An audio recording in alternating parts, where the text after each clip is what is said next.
Hello dear students, matter in our surroundings के lecture number 16 में आज हम डिस्कस करेंगे पेज नंबर 10 के क्वेश्चन आंसर।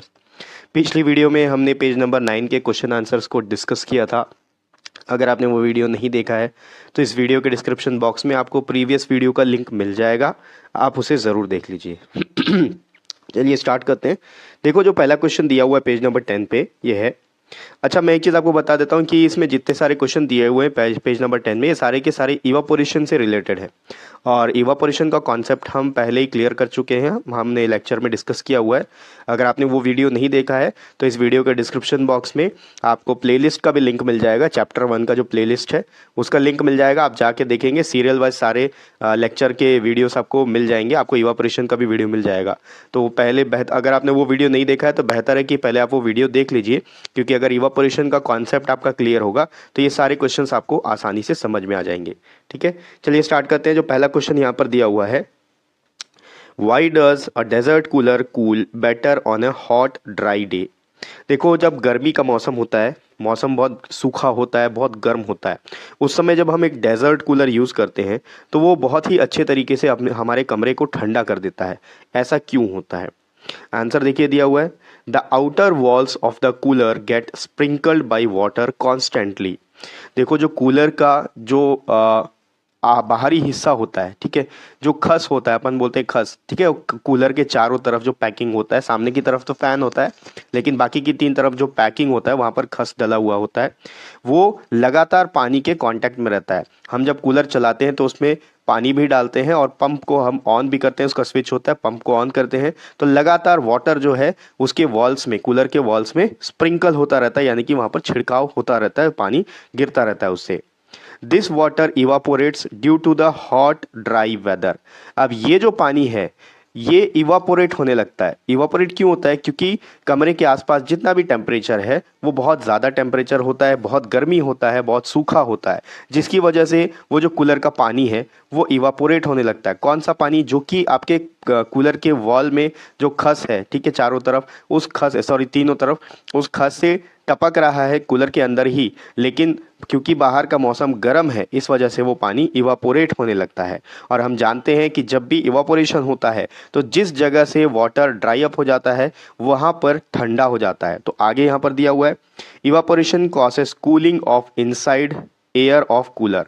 तो इवापोरेशन से की वजह से क्या होता है? इवापोरेशन की वजह से कूलर के अंदर में ठंडक हो जाता है, बहुत ठंडा हो जाता है। This cool air is sent in the room by the fan. अब होता क्या है, ये जो ठंडा हवा है ये रूम की तरफ भेज दिया जाता है फैन से। आपने देखा है कूलर में फैन लगा होता है तो वो फैन क्या करता है, कूलर के अंदर जितना भी ठंडा हुआ होता है वो रूम की तरफ, आपकी तरफ भेज देता है। ठीक है, आई होप आंसर आपको अच्छे से समझ में आ गया होगा। तो आप जल्दी से इसका स्क्रीनशॉट ले लीजिए, या फिर अगर आपको नोट डाउन करना है तो आप इसको, वीडियो को पॉज करके आप इसको नोट डाउन कर लीजिए। सेकेंड क्वेश्चन आपको दिया हुआ है, how does the water kept in an earthen pot, मटका, बिकम कूल ड्यूरिंग समर। देखो, अर्दन पॉट यानी कि मटका को बोला जाता है, जिसको हम हिंदी भाषा में लोकल में हंडी भी बोलते हैं कई जगह। ठीक है, क्वेश्चन में बोला है कि जो मटका का पानी है वो गर्मी के मौसम में ठंडा रहता है, ऐसा क्यों होता है? तो यहाँ पर भी इवापोरेशन का ही कॉन्सेप्ट लगेगा। देखते हैं आंसर में क्या लिखा हुआ है। The earthen pot is porous with lots of pores on it. देखो, जो मटका होता है, मटका जब बनता है तो उसमें बहुत सारे छोटे छोटे छोटे जो छेदे होते हैं, छेद होता है, छिद्र होता है, ठीक है, और पोर्स जो बोला गया उस छेद को ही बोला गया है। The water oozes out through these pores and the water gets evaporated at the surface of the pot, thereby causing cooling effect। अब ये जो वर्ड लिखा हुआ है यहाँ पर oozes, oozes का मतलब होता है रिसना। पानी क्या होता है, अगर कहीं पे भी छोटे छोटे छेद हैं, अगर उसमें पानी डला हुआ है तो पानी क्या होगा, बाहर की तरफ रिसेगा, यानी कि बाहर की तरफ निकलने लगेगा। अब जब वो पानी बाहर की तरफ निकलता है तो बाहर में तो मौसम गर्म है जिसकी वजह से इवापोरेशन होगा, और इवापोरेशन जहाँ भी जिस सरफेस में इवापोरेशन होता है वहाँ पर ठंडा हो जाता है। ये चीज़ हम इवापोरेशन वाले लेक्चर में डिस्कस कर चुके हैं। ठीक है, तो वहाँ पर ठंडा हो जाता है। अब जब मटके की चारों तरफ से जो पोर्स हैं वहाँ से अगर वाटर इवापोरेट होगा तो मटका अंदर से ठंडा हो जाएगा। क्यों ठंडा होगा? Because of cooling effect of evaporation. This makes the pot cold and the water inside the pot cools by this process.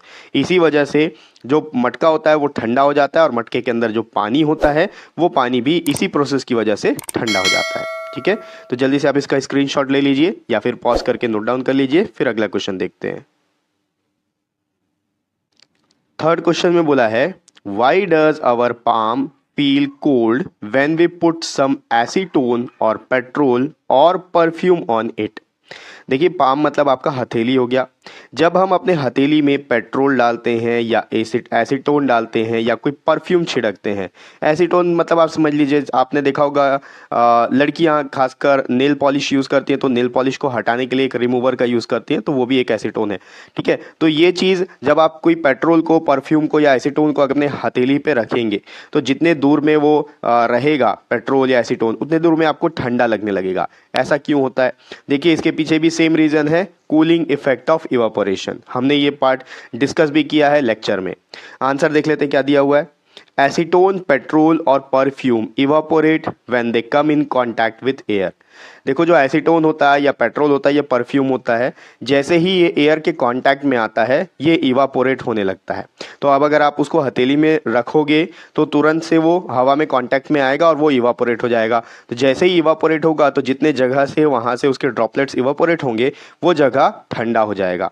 The evaporation causes cooling sensation in our hand, और इसी वजह से हमारे हाथ में ठंडा लगने लगता है। ठीक है, तो आप इसको नोट डाउन कर लीजिए, फिर नेक्स्ट क्वेश्चन देखते हैं। क्वेश्चन नंबर 4 में दिया हुआ है why are we able to sip hot tea और milk faster from a saucer rather than a cup. देखिए, सॉसर का मतलब एक प्लेट होता है, ठीक है, जिसमें कि आप चाय डाल के पी सकते हो। आपने देखा भी होगा कई बार, कप प्लेट होता है और उसमें आप चाय डाल के पी सकते हो, उसको सॉसर बोलते हैं। तो ऐसा क्यों होता है कि आप एक सॉसर में डाल के आसानी से बहुत जल्दी किसी भी गर्म चाय को या दूध को पी सकते हो, जबकि उसी चाय को अगर आप कप से पीते हो, गरम गरम चाय को कप से पीते हो, तो आपको ज़्यादा समय लगता है। ऐसा क्यों होता है? तो सीधा सा कॉन्सेप्ट है, जब आप सॉसर में डालोगे चाय को, गर्म चाय को या दूध को, तो होगा क्या, सरफेस एरिया उसका ज़्यादा होता है प्लेट का, सॉसर का सरफेस एरिया ज़्यादा होता है कप के कंपैरिजन में। तो इस वजह से इवापोरेशन होगा, और इवापोरेशन होने की वजह से वहाँ ठंडा हो जाएगा, चाय या दूध जो भी है वो जल्दी ठंडा होगा, और इसी वजह से आप सॉसर से जल्दी पी सकते हैं चाय इन कंपैरिजन टू कप। अब आंसर में देखते हैं क्या दिया हुआ है। Tea in a saucer has larger surface area than in a cup. जो सॉसर में जो चाय है, ठीक है, उसका सरफेस एरिया कप के कंपैरिजन में ज़्यादा होता है। The rate of evaporation is faster with increased surface area. तो हमने रेट ऑफ इवापोरेशन के बारे में भी डिस्कस किया है कि सरफेस एरिया अगर ज़्यादा होता है तो इवापोरेशन जो है वो फास्ट हो जाता है। The cooling of tea in saucer takes place sooner than in a cup. तो जो चाय है वो सॉसर में जल्द से जल्द ठंडा होगा, क्योंकि सरफेस एरिया ज़्यादा है तो इवापोरेशन भी ज़्यादा होगा और इस वजह से कूलिंग इफेक्ट भी ज़्यादा होगा, और सॉसर में रखा हुआ चाय जल्दी ठंडा होगा in comparison to cup. Hence we are able to sip hot tea or milk faster from a saucer rather than a cup। और इसी वजह से जो कप सॉसर में रखा हुआ जो चाय है, गर्म चाय या फिर दूध है, वो हम जल्दी पी सकते हैं इन कंपैरिजन टू कप। तो स्क्रीनशॉट ले लीजिए, फिर अपन नेक्स्ट क्वेश्चन देख लेते हैं। क्वेश्चन नंबर 5 में पूछा है what type of clothes should we wear in summer. इसके बारे में भी हम डिस्कशन कर चुके हैं, फिर भी एक बार और देख लेते हैं। देखो, क्वेश्चन में बोल रहा है कि समर के समय में हमको किस तरह के कपड़े पहनने चाहिए। आंसर में दिया है we should wear light coloured cotton clothes in summer. हमें गर्मियों के मौसम में लाइट कलर के कॉटन क्लोथ पहनने चाहिए। अभी लाइट कलर से क्या होता है और कॉटन क्लोथ से क्या होता है ये अभी हम यहाँ पर डिस्कस करते हैं। तो light colour because it reflects heat. जो लाइट कलर होता है वो हीट को रिफ्लेक्ट कर देता है। Cotton clothes because it has pores in it. और कॉटन कपड़ा इसलिए पहनना चाहिए क्योंकि कॉटन में छोटे छोटे पोर्स होते हैं। Which absorbs sweat and allows the sweat to evaporate faster thereby giving cooling effect। अब जो पोर्स होते हैं, इन पोर्स की वजह से जो आपका पसीना होता है, ये पसीना बहुत जल्दी इवापोरेट हो जाता है, जिसकी वजह से कूलिंग इफेक्ट होगा और हमको ठंडा लगने लगेगा। ठीक है, तो वीडियो यहाँ पर ख़त्म होता है। पेज नंबर 10 के सारे क्वेश्चन आंसर हमने डिस्कस कर लिया है। आप जल्दी से स्क्रीनशॉट ले लीजिए या फिर वीडियो को पॉज करके नोट डाउन कर लीजिए। नेक्स्ट वीडियो में जो एक्सरसाइज के क्वेश्चंस हैं हम लोग वो डिस्कस करने वाले हैं, इसलिए नेक्स्ट वीडियो आप बिल्कुल मिस नहीं कीजिएगा। नेक्स्ट वीडियो का जो भी लिंक होगा आपको इसी वीडियो के डिस्क्रिप्शन बॉक्स पे मिल जाएगा।